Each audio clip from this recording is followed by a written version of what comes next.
Garden thing is tricky though. It is tricky because there's only like 8 jerseys up there in the rafters in New York, right? Oh, that's what I was going to ask you. I meant to ask you after you finish. Did you think the jersey in the rafters was equal to the Hall of Fame? Do you think it's less than Hall of Fame, or do you think it's more than Hall of Fame?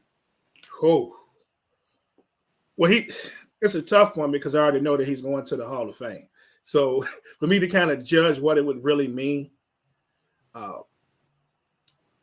I don't think there's many Knicks fans or probably Nuggets fans that are really going to argue the fact of him being a Hall of Famer at all. Right. Right. So it's the people on the outside. Then you got more people that are New York fans that will argue that even the ones that love Carmelo Anthony, that his number shouldn't be put in the Raptors. Right. The one thing that I think about, and most people, and I know 99% of the non-Knick fans do not know, and they don't care. But if you're gonna make comments about Melo, you need to know. Is there's one jersey that I found interesting. So in New York, both and this kind of goes to the Denver thing too, when they were talking about which 15 would there's no way he's getting in there now because of Jokic, right?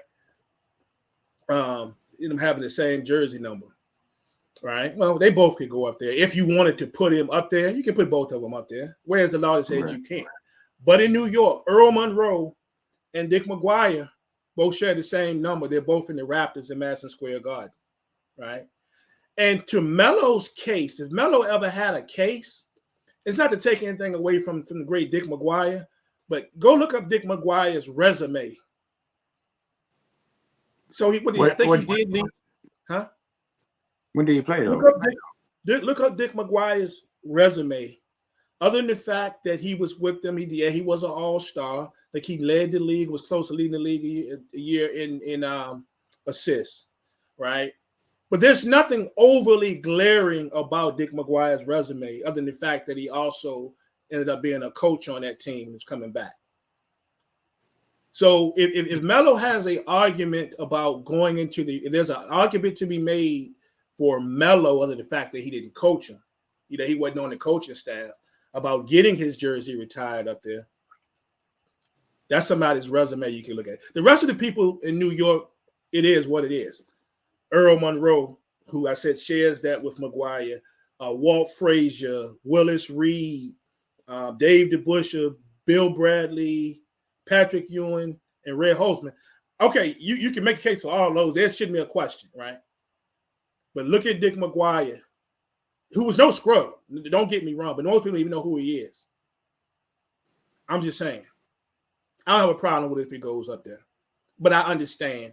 But again, to end my rant on that, if you're going to put Melo in the rafters in New York, then you got to consider some other people who should probably be up there, maybe even a Bernard King.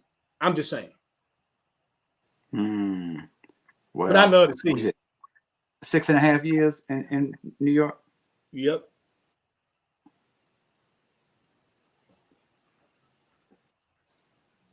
And did you see, and this is my thing, I know the 62-point game don't mean nothing to anybody because he ain't had no assists and all that. I still remember the first night he came, his first game was against the Bucks, 27 points. He looked really good in that game. I know a lot of it don't mean a lot. But when we were in the playoffs, especially the Cleveland series, did you see how crazy those people went when they showed Melo? He's loved. He's loved. You got some bitter people. He didn't bring us nothing. And this at the third, but at the end of the day, he's loved. And to me, it's all about love, baby. So if my guy gets up there, he gets up there.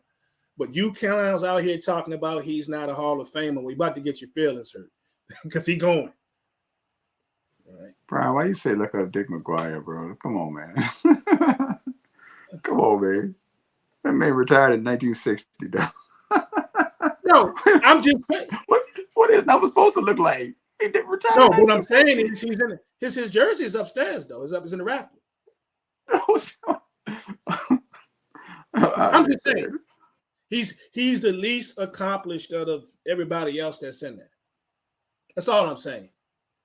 When you're talking about Melo's accomplishments, So just something to think about. That's all. But enough of my Melo talk. But I was going to definitely get to talking for my guy, man. A lot of people don't understand and realize his numbers.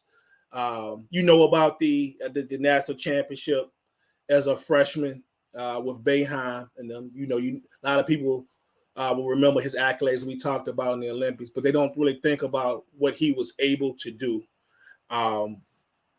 in the NBA. Even though he didn't win a title, some of the things he did, they choose to forget or just don't remember on that. But heck of a career, man. Heck of a career.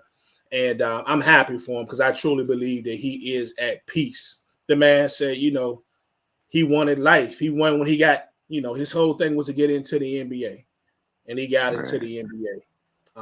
And I'm excited to see what happens, man, for him, down the road, and definitely for his son, man. We keep an eye on him.